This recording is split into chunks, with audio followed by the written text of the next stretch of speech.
مریم نواز صاحبہ کے بارے میں آپ کے کیا خیالات ہیں؟ ٹھیک کام کر رہی ہیں؟ نہیں دیکھیں، مریم نواز صاحبہ جو کام کر رہی ہیں وہ کام تو ایکسیلنٹ ہے، اچھا، کام ٹھیک کر رہی ہیں؟ کام ایکسیلنٹ ہے، ٹھیک۔ لیکن 10 روپے کا کام 100 روپے میں کر رہی ہیں یہ۔ اچھا، ہاں، یعنی جو کام ہو رہا ہے اس پہ خرچ زیادہ ہو رہا ہے۔ جو کام 10 روپے میں ہو سکتا ہے اس پہ 100 روپے خرچ ہو رہا ہے پبلک کا۔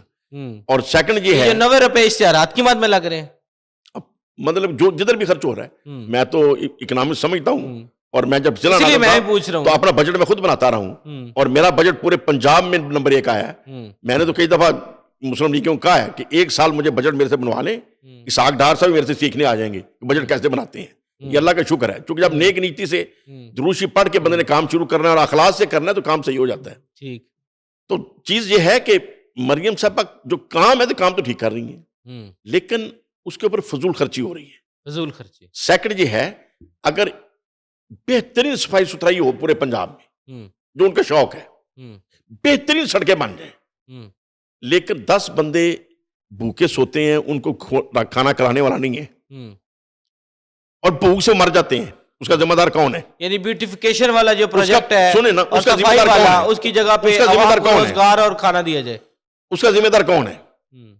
اگر ایک غریب آدمی علاج کی وجہ سے تڑپتا فوت ہو جاتا ہے، ہم سڑکیں بنا رہے ہیں، سجا رہے ہیں، بالکل اچھی بات ہے، لیکن جو بیماری کی وجہ سے ٹھیک نہیں۔ میں کہتا ہوں نمبر 1 بھوک کا حاکم وقت کا کام ہے، لوگوں کی روٹی کا فکر کرے۔ میں نے کئی دفعہ میں نے یہ زرداری صاحب کو پیغام بھیجا تھا ان کی بہن کے ذریعے کہ نمبر 1 روٹی، نمبر 2 ہیلتھ، نمبر 3 ایجوکیشن، اس کے بعد سڑکیں، گلیاں، ایئرپورٹ۔ چھت بھی تو چاہیے نا سر؟ چھت نہ بھی ہو، بندہ درخت کے نیچے بھی سو جاتا ہے، چھت اتنی امپورٹنٹ نہیں ہے۔ اچھا، چھت ایک بندہ صحت مند ہے نا تو درخت کے نیچے تمبو لگا کے سو جائے گا، کوئی مسئلہ ہی نہیں ہے اس کو۔ وہ درخت بھی تو بورڈ جیسا جیسے آپ کے سڑک پر میں لگا ہوا ہے 100 سال پرانا، وہ بڑا بہت پھر ہی ہے۔ تو یہ چیزیں امپورٹنٹ ہیں، ٹھیک۔ ان چیزوں کو کرنے کے بعد اگر ہم ڈیکوریشن کریں تو ویری گڈ۔ بسنت بنا رہے ہیں پنجاب گورنمنٹ، نہیں، یہ غلطی کر رہے ہیں، بسنت غلطی ہے، بالکل مسٹیک ہے۔ بسنت کا کیا تعلق ہے ہمارے کلچر کے ساتھ، پاکستانی کلچر سے یا ہمارے مذہب سے؟ اچھا، اور پھر ایک چیز جو نقصان دے رہی ہے خام خواہ، کئی بندے شہید ہو جاتے ہیں، تو یہ غیر اسلامی ہے۔ دیکھیں اس کو غیر اسلامی تو نہیں کہہ سکتے، لیکن اسلامی تہوار نہیں ہے۔ نہیں چلے غیر اسلامی کہہ سکتے ہیں، بسنت کرنا کوئی گناہ نہیں ہے، اگر کوئی شوق سے اڑاتا ہے تو یہ نہیں ہم کہہ سکتے گناہ ہے، شوق، لیکن فضول ہے، فضول شوق ہے، لیکن گورنمنٹ سرپرستی کر رہی ہے۔ اب گورنمنٹ کر رہی ہے تو چلو کر رہی ہے تو پھر ہم کیا کہہ سکتے ہیں، کریں، لوری خوش ہو۔ لیکن اگر میری اوپینین لیں گے یا میرے سے مشورہ کیا جاتا تو میں تو یہی کہتا کہ مناسب نہیں ہے۔ اگر وہ کر رہے ہیں، گورنمنٹ بھی ایکسپینس بھی اس پہ بہت کر رہی ہے۔ دیکھیں شوق میں ایکسپینس کرنے میں کوئی حرج بھی نہیں ہوتا، سیر و تفریح میں کیا بندہ کماتا ہے، خرچ ہی کرتا ہے نا۔ تو ایک طرح کی یہ سیر و تفریح ہے، ایک طرح کا ایک انجوائمنٹ ہے، لیکن ایک انجوائمنٹ نے لوگوں کی زندگیاں لینی شروع کر دیں تو پھر وہ ایک رسکی، اس لحاظ سے تو پھر یہ رسکی ہو جاتا ہے نا، غیر اسلامی نہ ہوا۔ پہلے یہ اس پہ اتنے ابھی بھی 4 کیس ہوئے ہیں ابھی بسنت سے پہلے، مطلب پہلے دیکھیں نا جب یہ بسنتیں تھیں اس وقت موٹر سائیکل کا یہ سٹائل نہیں تھا، اس وقت ڈور کے اندر یہ 2 نمبری سٹائل نہیں تھی، عام ڈور تھی دھاگے کی، وہ بندے کے ہاتھ کو لگے ٹوٹ جاتی تھی۔ تو اب یہ جو 2 ڈوریں انہوں نے بنانی شروع کر دی ہیں لوگوں نے، تو یہ جو کیمیکل یا جو دھاتی ڈور ہے یہ تو پھر اس کا مطلب اعلی قتل ہو گیا، یہ اعلی قتل ہے، اعلی قتل، اس لحاظ سے تو غیر اسلامی ہوا نا، اعلی قتل ہے۔ مطلب اگر تو دھاگے کی کاٹن کی ہے پھر تو ایشو نہیں ہے، لیکن دھاتی یا کیمیکل یا نائلون کی ہے جس سے گردن کٹنے کا اندیشہ ہے تو وہ تو پھر اس لحاظ سے تو پھر اس کے اوپر تو ایف آئی آر ہونی چاہیے جو ناجائز اسلحے کی ہوتی ہے۔ صحیح۔ تو اچھا اب آپ کا فیوچر پلان کیا ہے؟ آپ مطلب کسی پارٹی کے ساتھ جوائن کریں گے یا اپنی سیاست خود کریں گے اپنے حلقے؟ نہیں، میرا کوئی فیوچر پلان نہیں ہے، میری ایک کوشش ضرور ہے کہ تمام علماء کرام، اہل سنت، اہل حدیث، اہل تشیع، جتنے بھی ہمارے علماء کرام ہیں جو یہ سمجھتے ہیں کہ نظام حکومت قرآن و سنت کے مطابق چلنا چاہیے، مل کے بیٹھ جائیں گے سارے، ان کو اتفاق رائے سے ایک پلیٹ فارم پہ آنا چاہیے، یہ بیٹھ جائیں گے۔ میں جو ہمارے سیاستدان ہیں، اچھا زرداری صاحب ہیں، نواز شریف صاحب ہیں، عمران خان صاحب ہیں، ان کو بھی لوپ میں لینا چاہیے، اچھا، لیکن علماء کرام آپس میں اتحاد کریں اور پھر سیاسی کب ہوگا اتحاد سر؟ یہ بھی تو مسئلہ ہے نا۔ دیکھیں وہ ایک الگ بات ہے، یعنی کہ آپ نے میری خواہش پوچھی کہ میرا فیوچر سوچ کیا ہے، میں نے اپنی سوچ بتائی۔ اب فجر کی اذان ہوتی ہے تو 5 وقت کے نمازی بھی اکثر مسجدوں میں نہیں جاتے، قاری نماز پڑھ لیتے ہیں، اس کا مطلب یہ تو نہیں اذان دینی بند کر دیں، ٹھیک ہے نا، اذان تو ہوتی ہے پھر کوئی نمازی جائے یا نہ جائے.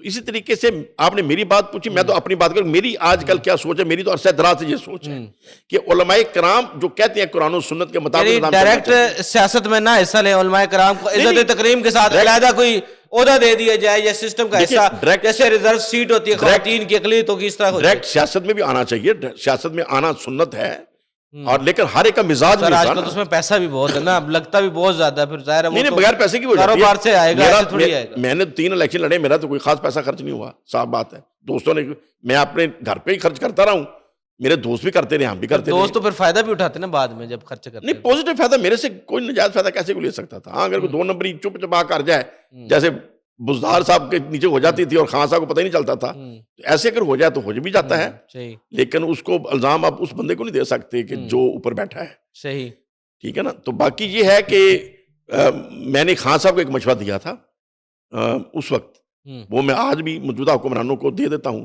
شہباز شریف صاحب نے ابھی جو اکٹھے کیے تھے علماء کرام, اور مریم صاحبہ کو بھی میں مشورہ دے دیتا ہوں آپ کے چینل کے ذریعے کہ دیکھیں علماء کرام کا ایک پینل بنائیں پرماننٹ, تنخواہ بھی لگے, وظیفہ بھی دیں انہیں, جو جن سے کام لینا ان کو وظیفہ تو دیں. 100 رکنی, ٹھیک ہے, میرا بورڈ بن جائے 100 رکنی, ٹھیک ہے, اس میں اہل سنت, اہل حدیث, اہل تشیع نمائندگی دے دی ہے, تمام کی نمائندگی آئے اس ریشو کے مطابق جس ریشو سے پبلک ہے. پبلک ایک سروے, ٹھیک ہے, ان کے پاس ہونا چاہیے کہ ٹوٹل اہل سنت کتنے ہیں, اہل حدیث کتنے ہیں, اہل تشیع کتنے ہیں, اسی تناسب سے علماء کرام.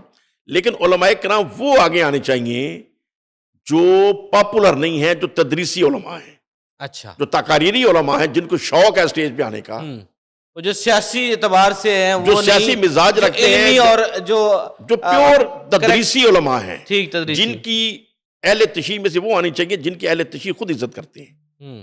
اہل حدیث علماء میں سے وہ آنے چاہیے جن کے اہل حدیث خود عزت کرتے ہیں. اہل سنت میں سے وہ آنے چاہیے جن کے اہل سنت خود عزت کرتے ہیں. اکثر علماء ہیں جن کے نام بہت بڑے ہیں لیکن ان کے اپنے مسئلے کے کہتے ہیں یار ہمیں 2 نمبر آدمی ہیں. ٹھیک, سر ایک آخری کلیریفیکیشن. اچھا نہیں بات پوری سن لینا. جی, اب اگر 100 رکنی کمیٹی خان صاحب کو میں نے مشورہ دیا, انہوں نے میرا مشورہ پسند بھی کیا. ٹھیک, بریگیڈیئر احمد تھے اس وقت ملٹری سیکٹری, وہ پاس بیٹھے ہوئے تھے, تو انہوں نے بڑا پسند کیا خان صاحب, ہاں نہیں آپ کے پاس صحیح ہے. تو میں نے کہا سر یہ کمیٹی بنا لیں, ان کو ہر مہینے ان سے کی میٹنگ کریں, لوگوں کو سمجھ آئے گی کہ خان صاحب ریاست مدینہ بنانے جا رہے ہیں. ٹھیک ہے نا, ٹھیک ہے, پھر آپ نام دیں. میں نے کہا سر نام یہ بیٹھے ہیں بریگیڈیئر صاحب, ان کے پاس سارے نام ہیں, 4 صوبوں سے ریشوں سے لے لیں, اور وہ علماء لیں جن کی کوئی عزت ہے. ان کو حکومتی کارکردگی ہر مہینے بریف کی جائے, ان سے مشاورت لی جائے, اور اس کے مطابق قانون سازی, آئین سازی جو ہے. اور سیکنڈ میری ایک اوپینین یہ بھی ہے, دیکھیں جیسے ہم نے منورٹیز کی سیٹیں رکھی ہوئی ہیں, رکھی ہیں نا, کوئی الیکشن لڑ کے آ سکے نہ آ سکے, ہر صورت اتنے منورٹی کے بندے ایسے ہی خواتین جنرل الیکشن میں بھی آ سکتی ہیں. مریم صاحبہ کوئی خواتین کی سیٹ پہ تو نہیں آئیں, الیکشن لڑ کے آئی ہیں. تو جو خواتین جب الیکشن لڑ کے بھی آ جاتی ہیں تو پھر ان کی اسپیشل سیٹیں کیوں ہیں؟ ایک نمائندگی دینے کا قانون بن گیا نا, حالانکہ امریکہ میں یہ نہیں ہے, پاکستان میں ہے خواتین کو اسپیشل سیٹیں. تو میں کہتا ہوں علماء کرام کی اسپیشل سیٹیں رکھیں, سینٹ میں بھی, قومی اسمبلی میں بھی, صوبائی اسمبلی میں بھی. کیونکہ علماء کرام اس مزاج کے نہیں ہیں ہمارے کہ وہ خرچہ کریں اور الیکشن لڑیں. ہاں ان کی اسپیشل سیٹیں لے کے آئیں جس میں تدریسی علماء ہونے چاہیے جو بالکل فارغ و تحصیل ہے. آپ کا کنسپٹ یہ ہے کہ عزت تکریم کے ساتھ ان کو حافظ قرآن بھی ہونا چاہیے اور پورا شیخ الحدیث ہونا چاہیے. ٹھیک ہے نا, اور وہ قومی اسمبلی میں بھی ہوں اسپیشل سیٹوں پہ, سینٹ میں بھی ہوں, صوبائی اسمبلی میں بھی ہوں, تاکہ جب اسلامک ریپبلک آف پاکستان ہے اور اسلام کے مطابق آئین چلنا ہے, تو اب وہ چودھری فواد صاحب یا شیر شیخ صاحب نہیں بتا سکتے کہ قرآن و سنت کے مطابق کون سا قانون ہے, وہ تو پھر علماء کرام ہی بتا سکتے ہیں.